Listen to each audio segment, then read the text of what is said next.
Breaking news చూస్తున్నాం. Karnataka Congress MLA Nagaraju ఇంటిపై ఆదాయ పన్ను శాఖ దాడులు నిర్వహిస్తోంది. నాగరాజు హోస్కోట నియోజకవర్గం నుంచి ప్రాతినిధ్యం వహిస్తున్నారు. ఆదాయానికి మించి ఆస్తులు సంపాదించినట్లు ఫిర్యాదు రావడంతో ఐటీ శాఖ నిఘా పెట్టి దాడులు నిర్వహించింది. 10 కేజీల బంగారంతో పాటు భారీగా నగదు స్వాధీనం చేసుకున్నారు. ప్రస్తుతం ఇంకా సోదాలు కొనసాగుతూ ఉన్నాయి. కర్ణాటక ఎమ్మెల్యే నాగరాజు ఇంటిపై ఐటీ దాడులు కొనసాగుతున్నాయి. భారీ మొత్తంలో ఆస్తులు స్వాధీనం చేసుకున్నట్లుగా తెలుస్తోంది. దాదాపు 120 కోట్ల అక్రమాస్తులు గుర్తించినట్లుగా తెలుస్తోంది. 10 కేజీల బంగారం, కోటికి పైగా నగదు, హార్డ్ క్యాష్ ని స్వాధీనం చేసుకున్నారు. పూర్తి వివరాలు మా ప్రతినిధి కేశవ్ నాయుడు తెలుసుకుందాం. కేశవ్, ఒక ప్రజాప్రతినిధి, ఒక ఎమ్మెల్యే ఇంటిపై దాడి, ఐటీ దాడిని ఏ విధంగా చూడాలి? చాలా చాలా అక్రమాస్తులు కనపడుతున్నాయి. 560 ఎకరాలు, 120 కోట్ల అక్రమాస్తులు. ఎట్లా చూడాలి దీన్ని? ఐటీ శాఖ అధికారులు ఏమంటున్నారు?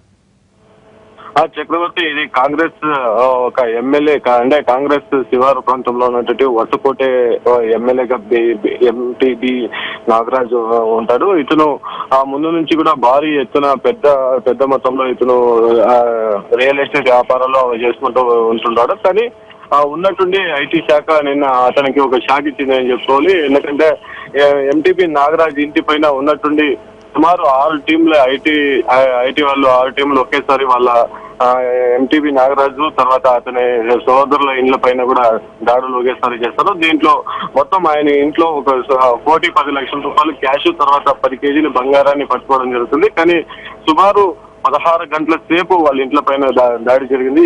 ఈ దాడిలో మొత్తం ఇతనికి 120 కోట్ల రూపాయల అక్రమ ఆస్తులు ఉన్నాయని చెప్పేసి ఐటీ శాఖ నిర్ధారించింది. దీంట్లో మొత్తం అంటే సుమారు 560 ఎకరాల భూమి, తర్వాత దాంట్లో అది కాకుండా సుమారు ఒక కన్వెన్షన్ హాల్స్, తర్వాత కొన్ని పీజీలు, చాలా బిల్డింగ్స్ కూడా ఇతనికి ఉన్నట్లు కూడా తెలిసి వచ్చింది. కానీ ఈ ఒక కాంగ్రెస్ ఎమ్మెల్యే ఇతను సామాన్య ప్రజగా ఉన్నాడని చెప్పేసి చెప్పుకుంటూ తిరిగే ఇతను సుమారు ఇన్ని కోట్లు ఎలా జమ చేశాడు అనే దానిపైన ఐటీ శాఖ డ్రిల్ చేసింది. కానీ ఇతను సుమారు 7 నుండి ఇతను ఐటీకి అంటే ఇన్కమ్ ట్యాక్స్ కట్టకుండా కేవలం ఈ కన్వెన్షన్ హాల్స్, దీంట్లో అంటే పేయింగ్ గెస్ట్లు వచ్చి వెళ్లారు, దానికి మేము ఒక ఇది చేసామని చెప్పేసి మొత్తం ఇన్కమ్ ట్యాక్స్ ని ఎగ్గొట్టాడు అని చెప్పి తెలిసి వచ్చింది. దీంతో నిన్నటి నుంచి నడిచిన దీంట్లో ఎంటీపీ నాగరాజ్ మొత్తం ఆస్తిని ఇప్పుడు జప్తు చేయడం జరిగింది.